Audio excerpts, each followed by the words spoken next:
Bayangkan jika Anda hidup di masa lalu dan bertemu dengan orang-orang yang bisa berjalan di atas air, berbicara dengan binatang, bahkan membuat tanah tandus menjadi subur hanya dengan doa. Mereka adalah Wali Songo, 9 wali Allah yang menyebarkan Islam di Nusantara dengan keajaiban dan kebijaksanaan. Siapa saja mereka? Simak sampai akhir. Sebelum lanjut, klik subscribe dan like. Kami berdoa yang subscribe masuk surga. Tulis di komentar amin jika ingin masuk surga. Berikut adalah nama dan karomah Wali Songo.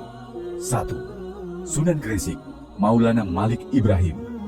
Beliau adalah wali pertama yang menyebarkan Islam di tanah Jawa. Karomahnya mampu menyembuhkan orang sakit hanya dengan doa dan dikenal bisa memahami bahasa berbagai suku yang ditemuinya. 2. Sunan Ampel. Beliau adalah pendiri pondok pesantren pertama di Jawa. Karomahnya, doanya sering dikabulkan dan beliau memiliki firasat tajam tentang masa depan.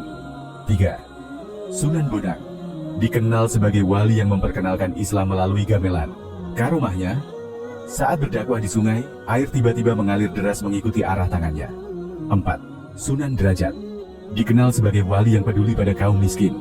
Karomahnya, bisa membuat tanah tandus menjadi subur dengan doa dan sedekahnya. 5. Sunan Kudus.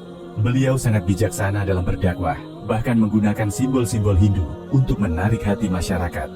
Karomahnya, bisa berjalan di atas air dan pernah membuat air muncul dari tanah yang kering. 6. Sunan Kalijaga. Dikenal dengan dakwahnya yang penuh seni dan budaya. Karomahnya, tubuhnya tidak basah saat berenang di sungai dan ia bisa menghilang dalam sekejap. 7. Sunan Muria. Beliau berdakwah di daerah terpencil dan dekat dengan rakyat kecil.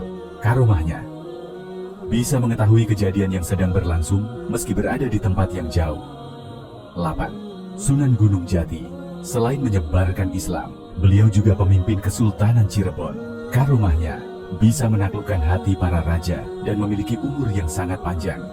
9. Sunan Giri. Dikenal sebagai wali yang membangun sistem pendidikan Islam di Jawa. Karomahnya, dapat mengetahui ilmu tanpa belajar langsung dan bisa mengobati orang sakit dari kejauhan. Subhanallah, begitu luar biasa perjuangan dan karomah Wali Songo dalam menyebarkan Islam di Nusantara. Dari mereka, kita belajar bahwa dakwah itu bisa dilakukan dengan berbagai cara, dengan ilmu, seni, bahkan kepemimpinan. Siapakah Wali Songo yang paling menginspirasi Anda? Tulis di kolom komentar. Jangan lupa like, share, dan subscribe agar lebih banyak orang mengenal sejarah Islam di Indonesia.